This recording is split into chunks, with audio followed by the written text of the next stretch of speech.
یہ ذرا یہ جو روز پاستا واستا یہ روز کھایا جا سکتا ہے؟ دیکھیں آمنہ، سب سے بڑی بات ہے کہ یہ جو پاستا ہو گیا جس میں ایکسٹرا بٹر، ایکسٹرا چیز، ایکسٹرا کریم کا استعمال ہے اور کاربوہائیڈریٹس بہت زیادہ ہیں، یعنی اتنے سارے پاستا میں اتنی سی چکن رکھی ہوئی ہے، یہ صرف ٹیسٹ کے لیے. اگر میں دیکھوں کہ میری پلیٹ میں پاستا صرف اتنا سا ہونا چاہیے، چکن زیادہ ہونی چاہیے اور کریم کا استعمال نہ ہو تو وہ بہتر ہے. لیکن چلو اگر ہم کسی ٹیسٹ کے لیے کسی ریسٹورینٹ جاتے ہیں تو ونس ان اے ویک سے زیادہ یہ چیزیں نہیں بچوں کے لیے ہم بنا سکتے ہیں، بنا سکتے. لیکن بچوں کے لیے بھی بنائیں نا تو بچوں کو بھی یہ بچپن سے ٹرین کریں کہ آپ نے پروٹین زیادہ کھانا ہے، یعنی اس میں چکن یا میٹ جو بھی ہوگا اس کا زیادہ ہوگا، سبزیاں زیادہ ہوں گی، پاستا کم ہوگا. یہ سکھائیں بچوں کو. ٹھیک ہے.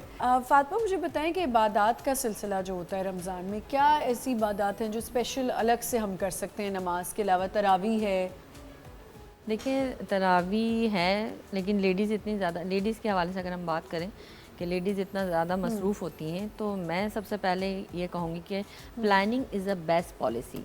جو کام آپ پلاننگ سے کرتے ہیں وہ اچھا ہوتا ہے اور بہت بہتر انداز میں ہم اس کو سر انجام دے سکتے ہیں. تو لیڈیز کے لیے یہ بہت اچھی اپرچونیٹی ہے کہ وہ پہلے سے ہر چیز جو ان کو کھانے بنانے ہیں، جو ان کو افطاری بنانی ہے، وہ سارے مسالہ وغیرہ سب کچھ بنا ریڈی کر لیں، گھر کی صفائی کر لیں، سارا کچھ کر لیں. بچوں کو سکھائیں اور سمجھائیں.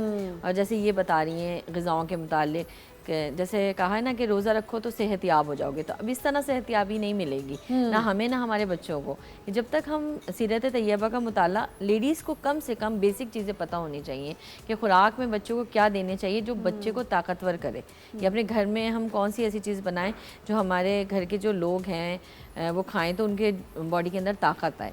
ظاہر ہے پورا دن اگر آپ نے کھانا نہیں کھایا ہے، لوگ سمجھتے ہیں کہ کھانا نہیں کھایا تو طاقت نہیں آئے گی. روزہ رکھو تو صحت یاب ہو جاؤ. آپ جو فاسٹ کرتے ہو وہ آپ کو صحت یابی کی طرف لے کے جاتا ہے، وہ صحت یابی کی طرف لے کے جائے گا، نہ کہ وہ آپ کو بیمار کرے گا مینٹلی بھی اور روحانی طور پہ بھی. آپ کی اسپیشلٹی بڑھتی ہے اس چیز پہ. تو میں یہی کہوں گی کہ آپ نے پلاننگ کرنی ہے اچھے طریقے سے، اور استغفار سب سے زیادہ کثرت سے استغفار پڑھیں، استغفار کی تسبیح پڑھیں، کیونکہ استغفار ایسی چیز ہے جو آپ کی تمام مشکلات اور پریشانیوں کو دور کر دیتا ہے.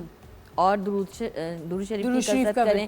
اور میں سمجھتی ہوں کہ نماز سب سے اہم عبادت ہے، اور اگر آپ کی نماز رہ گئی ہیں تو اس کو قضا جو ہے قضا عمری وہ آپ تھوڑا تھوڑا کر کے اس میں ادا کریں. اچھا کچھ لوگ تو یہ بھی کرتے ہیں بس نماز کے لیے اٹھے پھر سو گئے، پھر نماز کے لیے اٹھے پھر سو گئے.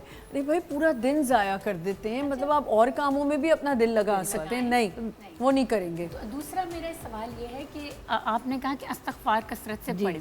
اچھا استغفار پڑھنا ضروری ہے کہ استغفار کا فیل کر کے ایک جگہ بیٹھ کے پڑھنا بہت ضروری ہے؟ نہیں، آپ چلتے پھرتے پڑھ سکتے ہیں. چلتے پھرتے پڑھ سکتے ہیں. دیکھیں نا ہمارے آقا صلی اللہ علیہ وسلم کا جو ہے ان کو تو نہیں تھی ضرورت، لیکن امت کو بتانے کے لیے انہوں نے کہا کہ میں خود جو ہے دن بھر میں پڑھتا ہوں، کم سے کم جو ہے وہ 100 بار آپ پڑھ لیں کم سے کم.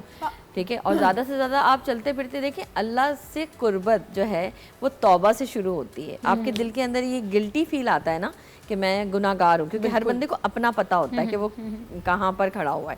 تو آپ سب سے پہلے توبہ کریں، اپنے رب سے کنیکشن جوڑنے کے لیے توبہ کریں، اور اس کے بعد پھر آپ راستہ بڑھائیں. وہ استغفار سے بہتر کوئی چیز نہیں. اچھا فاطمہ آپ نے ایک اور بات کی تھی، ایک ہم نے جو بات کی تھی گریٹیٹیوڈ کی کہ ہم لوگوں کی ہیلپ کریں. اب مدد کرنا لوگوں کے دسترخوانوں میں اضافہ کر دینا، یا جدھر بالکل ہی نہیں ہے وہاں، اس کے بارے میں آپ کیا کہیں؟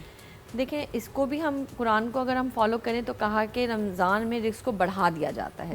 آپ صلی اللہ علیہ وسلم کی تعلیمات میں یہ ہے کہ آپ جو ہیں رمضان المبارک سے پہلے جو ہے وہ زکوٰۃ کو نکال دیں. ٹھیک ہے نا، جو آپ کو دینا دلانا ہے، تاکہ جو غریب ہیں، جو مسکین لوگ ہیں، جو پریشان حال لوگ ہیں، ان کے رمضان جو ہے وہ اچھے طریقے سے گزرے.